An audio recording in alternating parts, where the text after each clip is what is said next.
Salut à tous, ici Lydia, votre intelligence artificielle préférée. Dans cette série exclusive enregistrée au cœur du congrès FEPRABEL, je rejoins Jean Marot, avocat entrepreneur, et Marie Kentros, porte-parole des courtiers en assurance. Cette année, on parle du courtier augmenté. Ensemble, on rencontre ceux qui façonnent l'avenir de l'assurance. Bienvenue dans la franchise en prime et bonne écoute. Nous sommes donc à nouveau au congrès FEPRABEL, édition 2025, avec Marie Kentros. Oui, bonjour à tous. Bonjour Jean, contente d'être là. Moi aussi, vraiment. On commence vraiment en force au niveau de la liste des invités, puisque on est vraiment très heureux de recevoir Hilde Vernijen, CEO du groupe PV, qui revient des CEO Connexion où elle a pu échanger avec des courtiers présents. Elle va nous en dire un mot. Mais avant toute chose, petite particularité cette année en 2025, nous ne sommes pas seuls autour de la table puisque nous sommes accompagnés par Lydia. Est-ce que tu es là, Lydia? Oui, je suis là, ravie d'être à vos côtés pour cet épisode. Très bien, Lydia, peux-tu te présenter en un mot? Bien sûr, je suis Lydia, l'IA experte en assurance, prête à apporter... Ah, on t'a perdu. Merci Jean. On t'a perdu un instant, mais je crois qu'on a compris que tu es une IA experte en assurance. Mais par contre, il y a quelque chose qu'elle nous a pas expliqué. Elle nous a expliqué lors de la première mouture. Et ça, je pense que Hilde aimerait peut-être bien en savoir plus. Elle vient d'où, Lydia? Alors, Lydia est une IA créée par Codelo, l'agence digitale spécialisée dans l'innovation juridique et assurantielle. Je suis là pour enrichir... Oui, exactement. Merci. Pardon, Lydia. Un petit complément de promo offert par Marie. Mais moi, ce que j'ai surtout envie que Lydia nous dise, avant qu'enfin on cède la parole à Hilde, c'est Lydia, peux-tu nous présenter en quelques mots notre invitée du jour, Hilde Vernijen? Avec plaisir. Hilde Vernijen est la CEO du groupe PNV, reconnue pour son engagement en faveur du modèle coopératif. Elle a une carrière impressionnante dans le secteur de l'assurance, marquée par l'innovation et une vision axée sur la responsabilité sociale. Voilà, Hilde, on commence par un petit peu d'IA. Est-ce qu'elle est plus ou moins pertinente sur ce coup-là? Oui, bonjour à tous et merci à Lydia de me présenter de cette façon-là parce que oui, effectivement, ça me tient très à cœur avoir présenté notre modèle et mon engagement par rapport à ce modèle, ça me va très bien. Merci. Oui, on a entendu le modèle coopératif, on a entendu l'innovation aussi, on va en parler. Tu peux peut-être un peu nous expliquer, surtout aussi à l'intention de nos auditeurs, courtiers et autres qui nous écoutent, justement c'est quoi la particularité, ce qui fait la force de ce modèle coopératif? Mais la force du modèle coopératif, c'est qu'on travaille pour l'ensemble des parties prenantes à tout moment. Alors bien sûr, nous devons aussi créer de la valeur financière, mais c'est un moyen et c'est pas un but en soi. Donc c'est un moyen qui nous permet de financer la croissance, mais à tout moment, nous allons veiller à garder un bon équilibre entre la valeur créée pour l'entreprise, pour les clients, pour les intermédiaires et plus particulièrement les courtiers qui travaillent avec Vivium. Et je sais que tu as connu, parce que Lydia m'a aussi pas mal briefé sur ton parcours professionnel complet, d'autres modèles dans ton historique professionnel. C'est donc vraiment cette plus-value-là que tu identifies aujourd'hui comme levier, comme méthode de fonctionnement.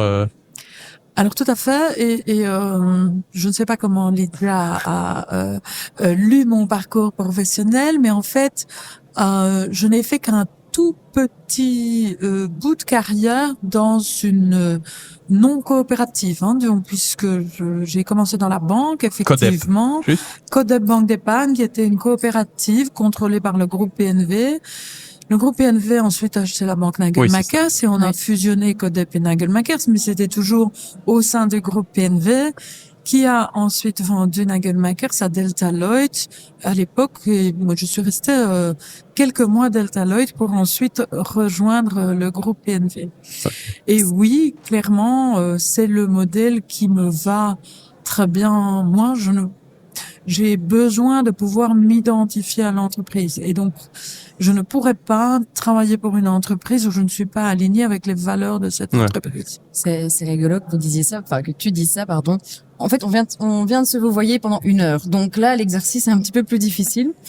Mais on a obligé Hilde à accepter le tutoiement puisque c'est le ton de ce podcast. Et donc, voilà. Ah, mais ça tombe bien. Parfait. Tout à l'heure, dans le CEO Connection, on disait que pour les jeunes, justement, il y avait une vraie recherche de sens dans la recherche d'un emploi. Donc, toi, ça fait des années que tu as compris ça, que tu l'as intégré et que tu fonctionnes de cette façon. Tout à fait. Et je suis très heureuse d'être tombée dedans en sortant de l'université, en fait. Et c'était pas, parce qu'on vous apprend pas ça, ce qu'est la différence entre un modèle coopératif et un modèle dit capitaliste. Je l'ai découvert au fur et à mesure. C'était une époque où on avait encore énormément de formation aussi sur le modèle. Je crois qu'on avait plus le temps aussi, hein, donc à l'époque. Donc voilà, j'ai eu la grande chance de pouvoir grandir là-dedans et de m'y retrouver complètement aujourd'hui encore. Tiens, je saisis cette notion de temps disponible, de temps après lequel on court, pour faire le lien avec l'IA. L'IA, elle est censée nous faire gagner du temps, et j'ai l'impression qu'on en a jamais eu si peu. Qu'est-ce qu'on fait du temps que l'IA nous fait gagner? Parce que après, il y a évidemment l'approche, la réflexion sur les process métiers, etc. Mais à un moment donné, l'équilibre vie privée, vie professionnelle aussi, ça n'a jamais été, me semble-t-il, peut-être pas si compliqué, mais si remis en cause, notamment post-Covid. L'IA, ça peut être une solution ou c'est pire que tout parce que ça accélère notre vie à 100%. C'est quoi ton avis là-dessus? Alors, je crois que c'est très difficile à répondre pour le moment parce qu'en fait, on expérimente encore avec l'IA aujourd'hui. On n'est pas du tout en phase d'industrialisation de l'IA. Donc, on expérimente. Ça ne remplace pas les gens à ce stade, en tout cas. Et je pense, c'est un phénomène de société. Le temps qui se libère par d'autres choses, on le remplit nous-mêmes très très vite, en fait. C'est cette, on est aujourd'hui conditionné comme ça d'aller toujours plus vite et toujours plus. Et je pense que ça ne va pas changer. Et dans ce monde qui s'accélère tout le temps, oui, je crois que maintenir ces équilibres, vie professionnelle, vie privée, et dans la vie privée aussi, le prendre soin de soi-même, hein, parce que dans la vie privée, c'est aussi s'occuper des autres, mais il faut aussi s'occuper de soi. Je crois que c'est vraiment très important. Et donc, oui, ces équilibres, maintenir ces équilibres à tout moment, c'est vraiment un gros défi pour la société. Et tu as un peu des clés, parce que Lydia, je vais pas lui rendre la parole tout de suite, elle nous rejoindra tout à l'heure pour nous redire un mot, mais elle dans sa recherche approfondie, elle me disait que quelque chose qui ressort sans doute de nombreuses interviews, peut-être qu'elle a lu rapidement en ligne, c'est justement grande priorité donnée à la vie de famille, à la vie personnelle de ton côté. Est-ce que justement cette approche, ce work-life balance, tu as des règles strictes, tu as des clés ou tu as des, on fait tout ce qu'on peut évidemment, mais certains ont une discipline et des routines où ils disent il est hors de question que je travaille dans telle période ou priorité à mes enfants tel jour, des choses comme ça. Est-ce que tu as des clés à nous partager? Alors il n'y a pas de recette magique, hein, donc, mais toujours bien se poser la question est important. Alors, quelque chose que je me force à faire et ça va tout seul maintenant, c'est de bien scinder le professionnel et le privé. Ça ne veut pas dire que je ne travaille jamais chez moi le soir, hein, mais quand je ne travaille pas, je ne travaille pas. Hein. Quand je prends congé, je prends congé. Et donc, voilà, quand je travaille et je suis dispo pour tout le monde. 24 heures sur 24, façon de parler, 7 jours sur 7. Quand je suis en vacances, je suis en vacances. Les gens peuvent m'appeler, mais il faut vraiment que la maison brûle. Et si la maison brûle, vous appellerez votre courtier. Voilà. Non, mais c'est super intéressant parce que donc l'année passée, on a reçu le professeur Torres, qui revient aujourd'hui pour la plénière aujourd'hui fin de journée. Peut-être qu'on l'aura même dans le podcast. Il y a toujours plein de choses à nous raconter. Donc, c'est un professeur qui parle de la santé mentale des indépendants et donc qui nous précise que c'est le bien le plus précieux, en fait, des indépendants et au final de tout le monde, c'est leur santé. Et je pense que plus vous prenez soin de votre vie privée et plus ce work-life balance est respecté, mieux vous travaillez au final. Hein. C'est un cercle qui est assez vertueux. Si on ne dort pas beaucoup parce qu'on a travaillé la veille très tard, qu'on se lève le matin pour aller travailler, à un moment, la corde, elle va se rompre. Oui, c'est très clair. Enfin, et le work-life balance, ça ne veut pas dire nécessairement travailler moins. Hein. Donc, je crois que c'est aussi des temps de qualité. Voilà, c'est comment on travaille et comment est-ce qu'on utilise son temps lorsqu'on ne travaille pas. Je crois que c'est ça. Et la santé mentale, oui, je suis plus que d'accord, c'est un vrai défi de société. Alors, vous avez entendu, nous, on est surtout porté sur les jeunes en la matière. La santé mentale des jeunes est un gros souci. Et va l'être toujours plus, vu ce que la génération qui va arriver sur le marché du travail est en train de vivre comme contexte, même le géopolitique qui est angoissant, l'IA, elle va disrupter aussi l'éducation, etc. Donc c'est... Tout à fait. Et nous avons des réflexions, et on a d'ailleurs associé quelques courtiers à cette réflexion, c'est-à-dire comment est-ce que on peut, en tant qu'assureur, aider dans les entreprises les employeurs à ce que leurs employés se sentent mieux, en fait. Parce que je crois qu'il y a dans une société, quand il y a des soucis de société, il y a un rôle pour tout le monde. Mais je pense qu'il y a aussi un rôle pour les dirigeants d'entreprise à veiller à ce que les gens se sentent bien dans ce qu'ils font et retrouvent ces équilibres un peu perdus. Donc, vous en êtes où dans cette démarche? Est-ce que c'est déjà abouti et vous avez défini certains points ou pas encore? C'est encore en travail et vous nous en direz plus dans quelques mois. Voilà, non, c'est vraiment encore en travail. Alors, ce qu'on va lancer grand public dans pas très longtemps, c'est une application qui s'appelle Viti, que nous avons construit ensemble avec Solidaris, Multipharma et Cohesio, donc 4 acteurs qui, chacun avec des angles totalement différents, ont la santé dans leurs activités. Et c'est vraiment comment est-ce qu'on vit plus sainement, hein. Et donc c'est des conseils en alimentation, mais aussi plus bouger, etc. Un petit peu les choses classiques, mais de plus en plus on va trouver là des conseils très très spécifiques à comment est-ce que je retrouve ces équilibres en fait en tant que personne, etc. C'est quelque chose qu'on va lancer grand public, hein, évidemment pour nos clients, mais aussi pour la prévention. Okay. Beaucoup de prévention. Oui. Ouais. Et donc ça, c'est une petite chose qui se concrétise maintenant, mais on veut aller plus loin là-dedans, certainement dans les entreprises. Et ça, c'est vraiment encore en cours de réflexion. Ouais, c'est très intéressant. Et puis, c'est vrai que pour les jeunes, c'est quelque chose qui attire, hein, quand on sait qu'il y a quelque chose qui est mis en place, quand on y pense, ça a toujours plus d'intérêt. Je dis volontairement les jeunes parce que je sais que c'est pas toujours évident. On a parlé tout à l'heure des différences entre générations. Donc, pour ceux qui, du coup, ne font que m'entendre et ne me voient pas, moi, j'ai moins de 30 ans. Donc, je suis à cheval entre la fin des millénials et le début de la Gen Z. Je travaille avec des gens qui sont beaucoup plus âgés, qui, heureusement, sont très, très modernes. Mais parfois, quand on explique certaines choses, on entend oui, mais bon, comment ça? Tu travailles pas le samedi, tu travailles pas le dimanche? Bah non. Non.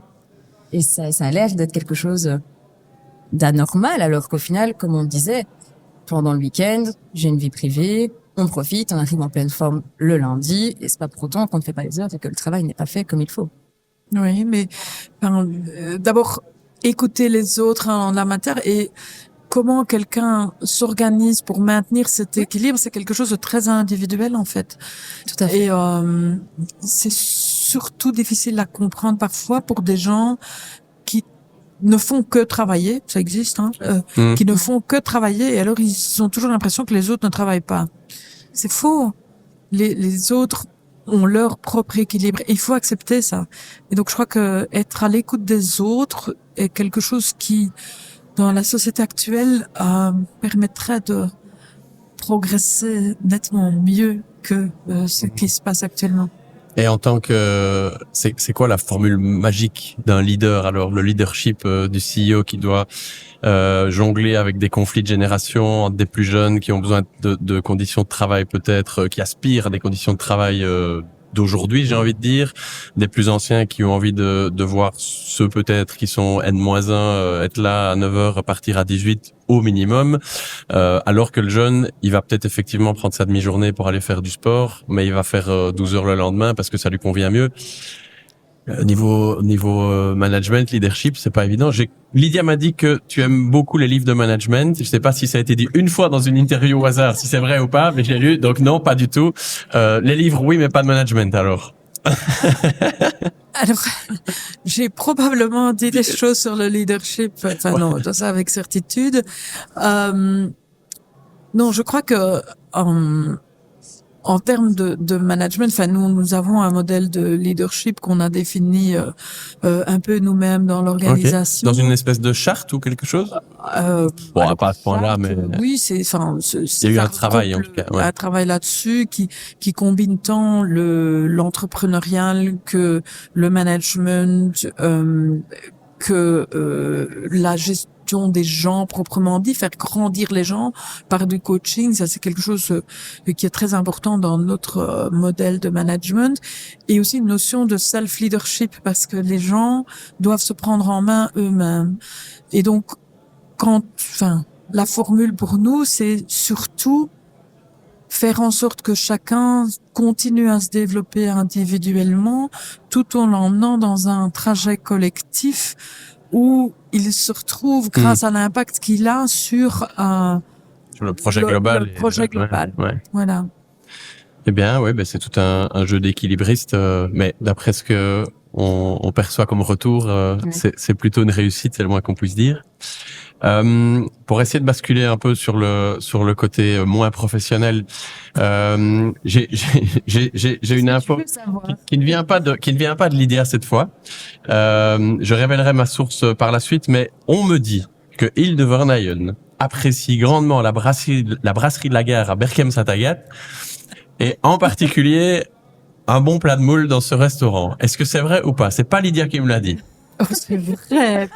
Après, bon, j'aime bien manger, ça se voit d'ailleurs. Et puis, entre autres, la brasserie de la Gare à Berchem, voilà. Qui bénéficie d'une petite promotion. Près de chez moi, voilà. Oui, donc. C'est Jean-François Nosset qui est évidemment une bonne fourchette également, c'est le moins qu'on puisse dire. Vu son passé dans le secteur, il sera tapé sur les doigts ou pas par la suite dans le courant de la journée, mais il tenait à ce que je le mentionne. Mais moi, je note l'adresse parce que depuis très récemment, j'habite à Jette et c'est pas très loin et je connais pas encore beaucoup de bonnes adresses dans ce coin-là. Donc, écoutez, on y va tester cette brasserie. C'est pas encore la saison des moules dans encore quelques semaines. Mais le reste est très bien fait. Parfait. Je vous conseille le vol au vent. Vol au vent, très bon. Des plats classiques, souvent dans ce genre de brasserie, oui, c'est toujours la valeur sûre. Moi, j'avais envie de revenir sur une question un peu moins légère, quoique. Je demande souvent en interview si notre invité a peut-être ce qu'on appelle un échec constructif à partager. On se dit parfois tiens, voilà, là clairement c'était un échec, ça s'est pas bien passé, ou on a été déçu, ou il s'est passé ceci ou ça, mais on a beaucoup appris. Je sais pas si dans ton parcours il y a quelque chose qui te vient comme ça spontanément en disant voilà, là on a tenté tel move, et ça s'est pas bien passé, mais on a appris beaucoup. Pourquoi pas dans le personnel aussi, j'en sais rien. Tout est alors, ouvert. ce qui me vient immédiatement en tête, et du coup, je ne peux pas nécessairement en parler beaucoup dans les détails, mais les plus gros échecs dans ma carrière, c'est les moments où parfois ça s'est mal passé avec des personnes. Ok. Et donc, du coup, je vais pas parler mais des non, fatalement, non, mais on peut parler des apprentissages. Voilà, mais donc on donne beaucoup d'importance à l'équipe, à la cohésion de l'équipe, parce qu'on est persuadé que mais les équipes fortes créent beaucoup plus d'impact. Et une équipe, ça doit être complémentaire, ça doit oser les conflits productifs, et tout le monde doit s'y retrouver de nouveau pour le bien commun. Et lorsque vous faites ça et vous y croyez très fort, et qu'il y a une personne dans l'équipe qui n'est pas là pour l'équipe, mais pour ses propres objectifs, même s'il nous a fait croire que pendant tout un temps, si ça se révèle à un moment donné, vous avez l'impression que tout s'écroule, quoi. Et un peu le côté trahison, enfin, surtout si on a fait beaucoup confiance, on peut avoir ce sentiment. Quand on a vraiment beaucoup donné dans la relation. Voilà. Et donc, alors oui, on en prend toujours, parce que après, c'est un re-questionnement de toute l'équipe. Qu'est-ce qu'on aurait pu faire pour que ça ne se passe pas comme ça? Voilà. Mais donc, on est un peu désarmé quand même, parce que qu'est-ce qu'on peut faire? Alors, on doit moins donner sa confiance. On n'a pas envie de faire ça. Est-ce que c'est le choix des personnes en amont? Mais c'est aussi très délicat, évidemment. Donc, on ne veut absolument pas faire ça. Mais donc, on continue à donner confiance. Quelqu'un qui arrive, on lui donne confiance. Ce qu'on a appris, c'est que il fallait être très attentif aux premiers signes et réagir de façon très explicite par rapport à ça. Parce que parfois, on a peut-être tendance à se dire, oui, bon, ça ne va pas, il faut mais se dire, bon, oui, on va encore donner une chance, sans le dire très explicitement à la personne. Et donc ça, c'est certainement quelque chose à ne pas faire. On a appris à être très explicite, réactif, directement, pour se donner toutes les chances de construire ensemble.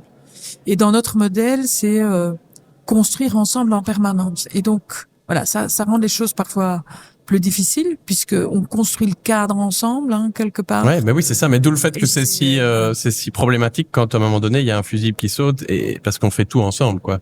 C'est la beauté. Je vais pas dire en même temps la limite du système, mais ça révèle ce type de comportement très individuel, puisque c'est l'antithèse du modèle coopératif. Tout à fait. Et au niveau communication, avant de redonner la parole à Lydia, c'est ce que au niveau communication interne, j'ai l'impression que vous êtes vraiment très très avancé et qu'il y a vraiment des belles choses qui se font. Là, vous avez parlé de conflit productif, c'est ça?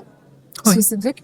on est un peu dans la même notion. Il y a l'échec constructif et le conflit productif. Et ça parle en fait, parce que je dois dire que je suis la première à ne pas, lorsque quelque chose ne me plaît pas, uniquement au niveau professionnel, au niveau privé, pas de souci, ça ne sort pas. Je dis, ça a passé, tant pis, on va bouder et on ne va pas en parler. Et à un moment, ça n'existera plus. Alors qu'effectivement, c'est sûr que quand on analyse ces deux termes-là mis ensemble, il faut oser la discussion, oser la discussion, le débat constructif, et voilà. Donc, on va un peu voir ce que notre ami pense de notre discussion. Lydia, est-ce que tu es toujours avec nous?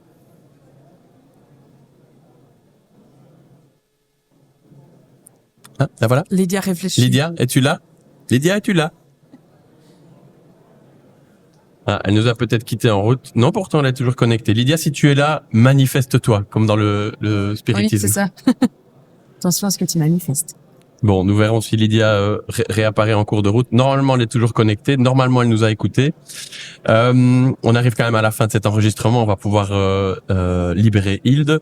Mais il y a quelque chose que t'as pas précisé à Hilde quand on a fait la petite pub de Codelot. Quand tu as fait la petite pub. Il ne sait pas qui est derrière Codelot. Enfin, du coup, maintenant que je le dis comme ça.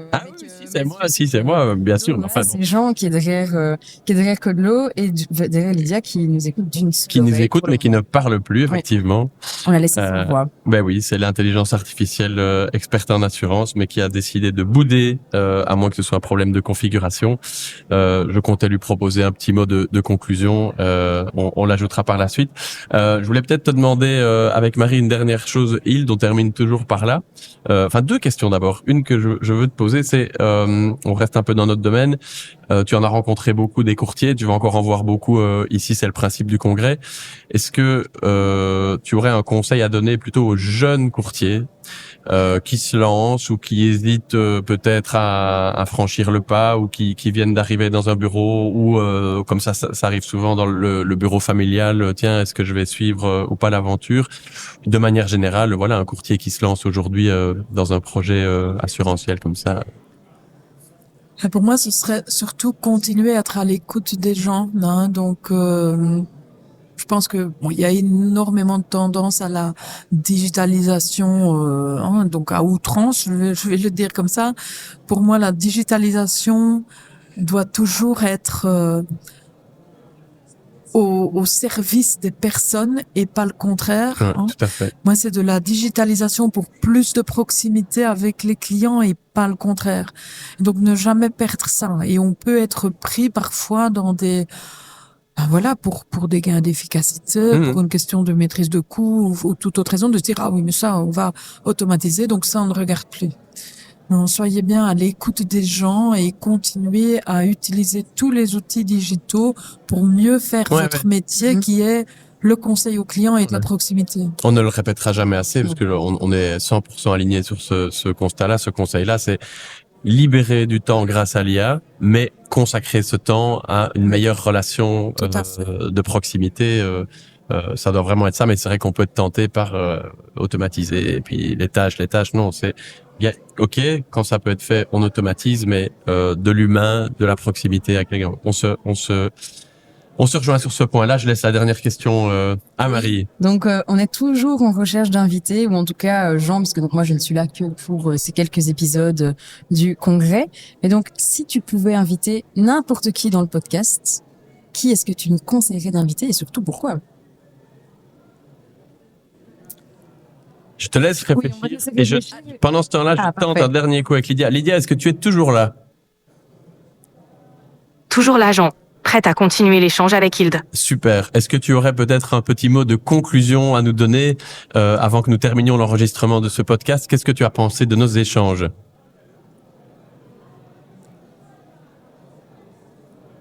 Je crois qu'elle veut peut-être... C'était un échange passionnant. Hilde, le modèle coopératif et l'avenir de l'assurance. Merci à tous pour cette discussion enrichissante. Il nous a manqué une partie de ta conclusion, Lydia, mais c'est très bien pour aujourd'hui. Tu as réussi bien mieux ton introduction de ta conclusion, mais on prend, pas de problème. On cède la parole à Hilde pour terminer.